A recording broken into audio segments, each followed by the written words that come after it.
I made the allegation, you can't fight me back or sue me back. I mean, it seems like that's what she's implying here. I don't see any malice in the counters in Baldoni suit because there is a lot of evidence that maybe this isn't with maliciousness. So, and if they can't come up with anything, those cases should be kicked out. Ryan Reynolds is straight up losing his mind after Blake Lively pulled yet another humiliating stunt in her legal showdown with Baldoni. And trust me, it's even messier now. She went too far, allegedly, according to Justin, and I see the writing on the wall even reading this as we go through. Like, I don't know if you want to... It's just the quote, the source saying, this is prior to everything really going down. Turns out the woman who swore she never hijacked a movie just got busted again. And this time there are actual receipts. He has a good, what I believe is a good faith basis, and this was not done in bad faith. And to make things worse, 2 brand new witnesses popped up swinging, and the jury's obviously running low on patience. I think it means that America Ferrara is no longer supporting Blake Lively. Now, it's not just Blake in the hot seat. Ryan's getting dragged into the fire too. And Hollywood's over pretending they're still the golden couple. People in the industry are quietly stepping back. Which is what happens to everyone that supports Blake Lively publicly in any way on social media. And Ryan, poor guy. His company, Maximum Effort, used to have everyone lining up with brand deals and streaming offers like he was giving out free Teslas. Quick pause. Don't forget to smash that like button and subscribe. You know the drill. Now back to the drama. That's where Ryan comes in. It's no coincidence that his production company, Maximum Effort, because that's what he gives when he puts his name and mind behind it, promising blah, blah, blah. But the buzz is flat now. Not because he tanked a film or messed up in a rom-com. No, it's worse. They're losing the one thing Hollywood pretends to care about most: credibility. Nobody wants to risk getting sucked into this flaming spiral. They're toxic PR in designer shoes. And this meltdown really escalated when Blake tried to break her silence in peak Blake fashion, acting like the internet totally fabricated everything. It has to work for Blake to continue to be a movie star. She tried to shut down the uproar by saying she never hijacked It Ends With Us, insisting all the accusations were just twisted lies conjured by Baldoni's side and warped further by the media. She chalked it up to a giant mix-up. Problem solved, right? Wrong. That claim just blew things up even more. Because it's not just that she lied. Again, it's that the internet had the receipts locked and loaded. The first dose of reality was a resurfaced clip that Reddit unearthed like hidden treasure. Naturally, Popcorn Planet and every commentary channel on Earth pounced like it was Black Friday. In the clip, Blake is basically narrating her own takeover method like she's giving a motivational TED Talk.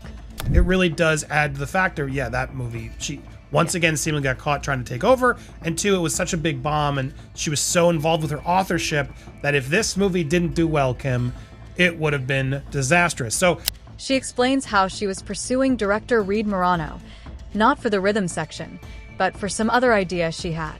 And when she found out Morano was busy, instead of moving on like a normal person, Blake went full FBI mode. Particularly in this Deadline article. So it kind of highlights that the film did flop, but it does have an interesting part about post-production. So there is a paragraph in here saying, then in post-production, I understand, the author understands that Morano... She literally confessed to what she called stalking the woman, blowing up Morano's agents' phones, basically pestering them into a meeting. And get this, they finally said yes, but not really. Who's the director of the film, Reed Morano? Lively and Eon all clashed on what the final product would be, with the latter's version winning out. Note, this wasn't a scenario like Will Smith in Bad Boys for Life. Lively wasn't a producer on Rhythm Section with a voice. They said it at 10:30 at night, 2 hours away from Blake's house. Translation: it was a polite way of saying don't come. But of course, Blake took that as an invitation. She showed up anyway, like some offbeat rom-com lead who thinks persistence is automatically charming. And this is the same person telling the world she never bulldozes her way into creative control. Please. Like she might have nagged them. Guys, I'm 2 hours away. Anyway, it only gets more absurd in a tragic, career-imploding way. So, according to Blake, In that late night, Please Don't Come meeting with Reed Morano, Morano casually mentions the rhythm section. Blake swears she'd never heard of it before that moment, but suddenly it became her new obsession. Hardcore fixation. And when Blake lively fixates on something, she doesn't just browse IMDb. She goes full detective. Next day, she somehow tracks down the script without even knowing the title. Pure vibes, random clues, and the name Barbara Broccoli. That's all she had. And with just that, she finds the script and immediately slides into Barbara's inbox, pitching herself and Reed as a 2-for-1 package nobody asked for. And let's be real, this wasn't her trying to be subtle or humble. Nope. Blake told the story like it was her personal villain origin tale. She didn't try to pass it off as some cute industry hustle or boss lady pep talk. She called herself obsessed. She bragged about tracking down that script like it was a Netflix thriller. She even admitted she pushed Reed and Barbara to say yes, and then said she fell for it, referring to Barbara agreeing to the plan. Like what? That's not ambition. That's scamming with a hairstylist on speed dial. She was practically gloating about it. Who uses language like that unless you know you've manipulated someone? Here's the kicker. Blake wasn't even an official producer on the rhythm section. No credit. Nada.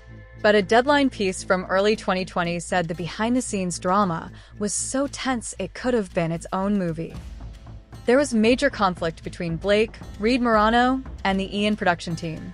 And guess who walked away the winner? Yup, Blake. Despite zero producer credit, her vision ended up in the final cut. That's not just someone floating on set in pretty outfits.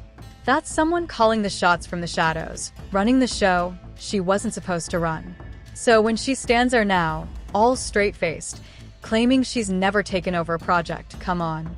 Her own words are basically dunking on her. She didn't just offer input.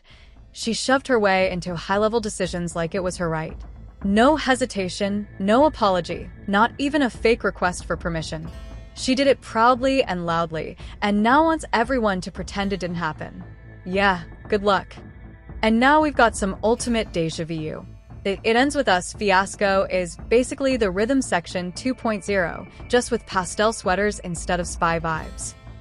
Justin Baldoni spent years developing this adaptation with genuine passion. He secured the rights, built it from the ground up, poured his heart into it because the story touches on domestic violence, and he's publicly supported that cause for ages. This wasn't just a payday for him. Then in walks Blake. She wasn't there for the groundwork, didn't nurture it from the start. She swoops in later as the lead, and suddenly everything shifts. Big shocker. Word around the internet, people like Andy Senior included, say Blake pulled the same stunt again.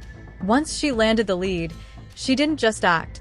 She wanted creative control, directorial influence, authorship, the entire buffet. She challenged key parts of the story, reshaped emotional beats, tried to make the script fit her personal view of the character. Sound familiar? Because it is.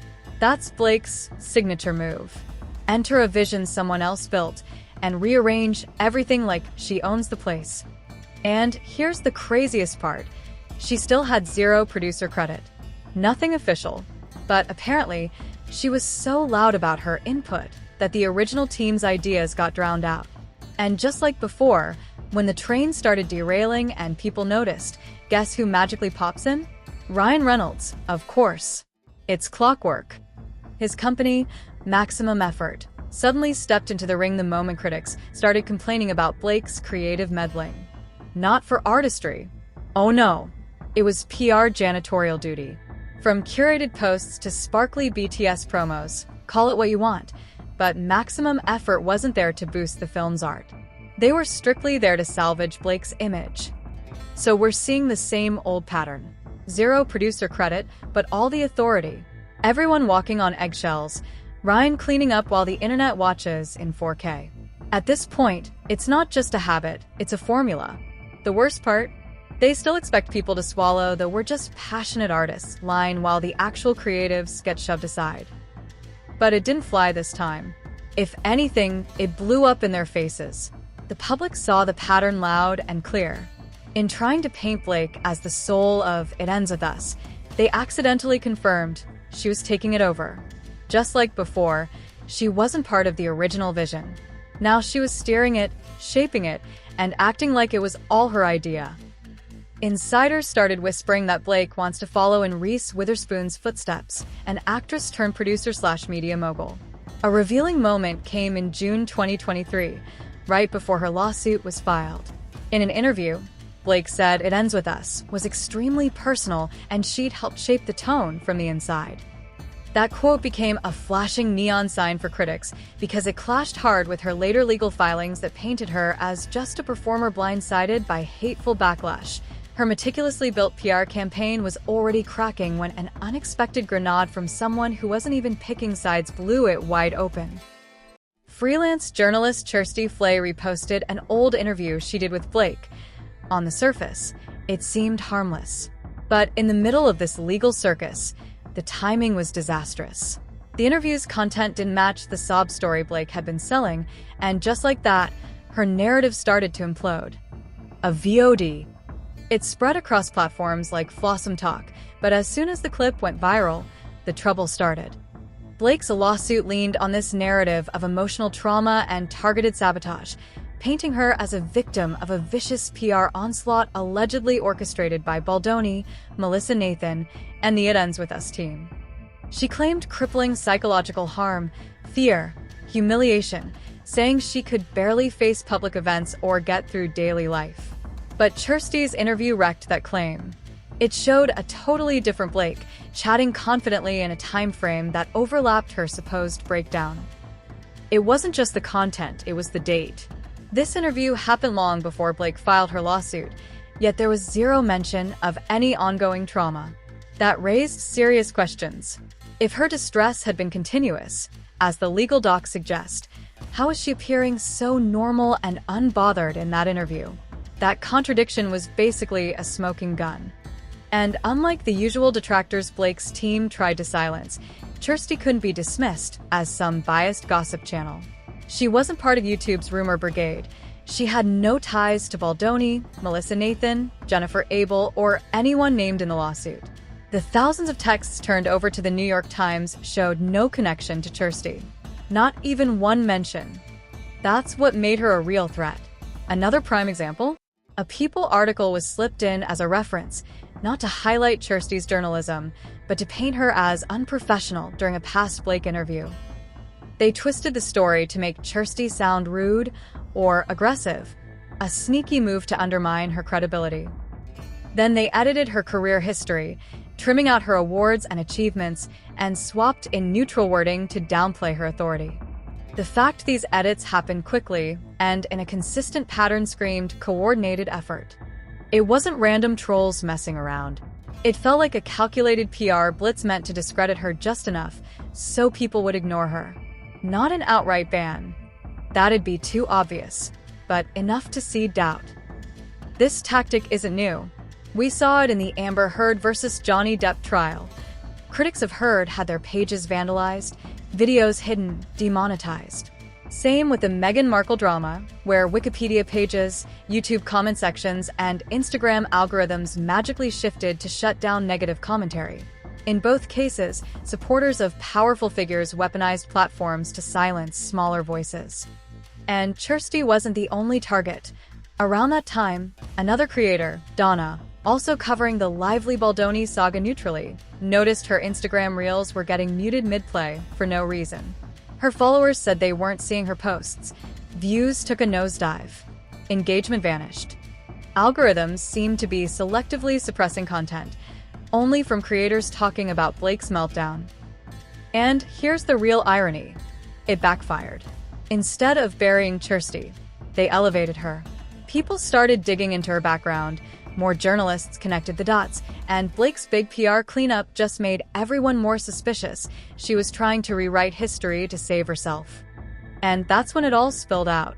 By early 2024, the Blake Lively versus Justin Baldoni case was no longer just a private matter. It was a full-blown spectacle, one that Blake herself was undermining with her every move. Her courtroom claims about severe trauma, harassment, and emotional breakdown clashed with a different version of Blake emerging on social media, in old interviews, and from independent sources.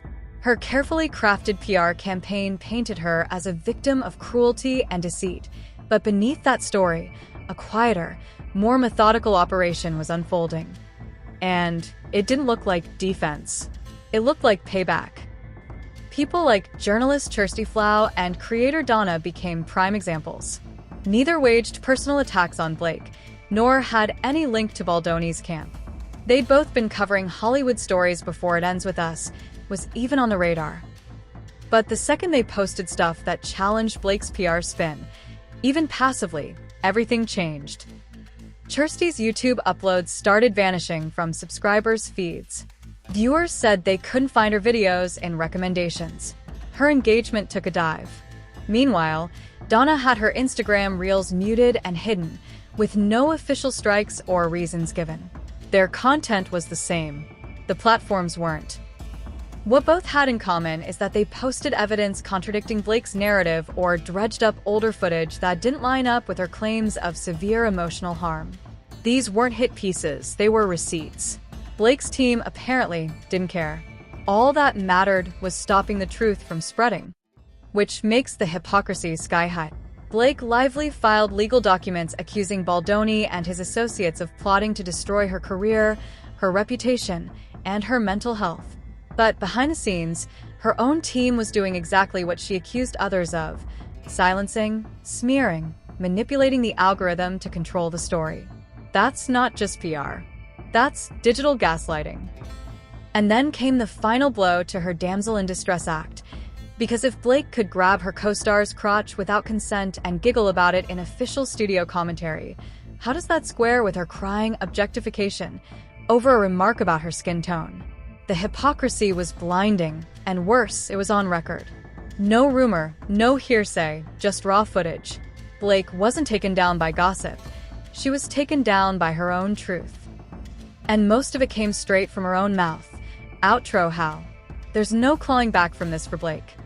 If you want to see just how far this disaster spreads, make sure you're subscribed and keep those notifications on.